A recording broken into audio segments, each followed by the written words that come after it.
mudslides and floods have killed at least 379 people in Brazil. Entire villages have collapsed in the mountain towns around Rio de Janeiro, and the disaster could hurt Brazil's already fragile infrastructure. Bloomberg's bureau chief, Carlos Caminada, has been following the story in Rio. He joins us now on the phone.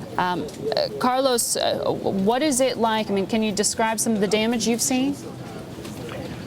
Yes, entire villages have been flooded, as you said.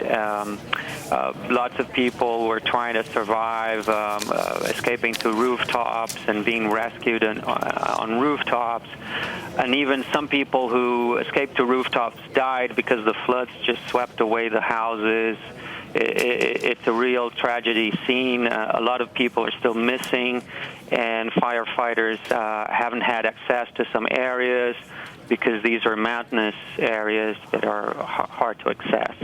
Yeah, we're watching some of the video of damage and earlier of rescues that were underway there. Now, how large an area are the floods impacting? Is this also impacting the financial capital, Sao Paulo, the business capital?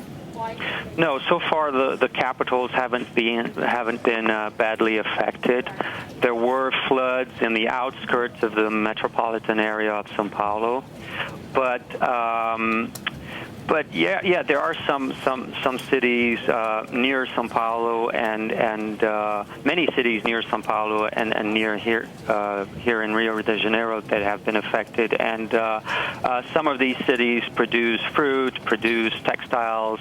The financial impact hasn't been assessed yet, but yes, these areas do produce stuff, fruit and textiles.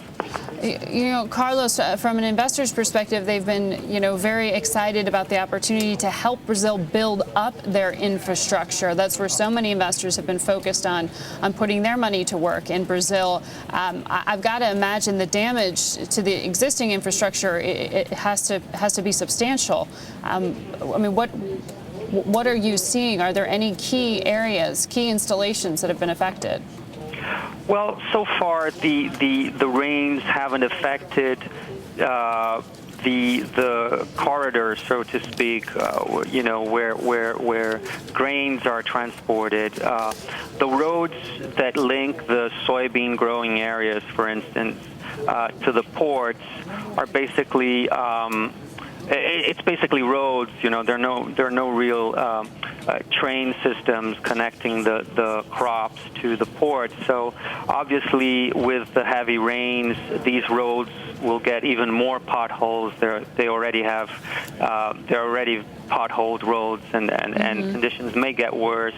But so far, the key crop areas haven't been affected.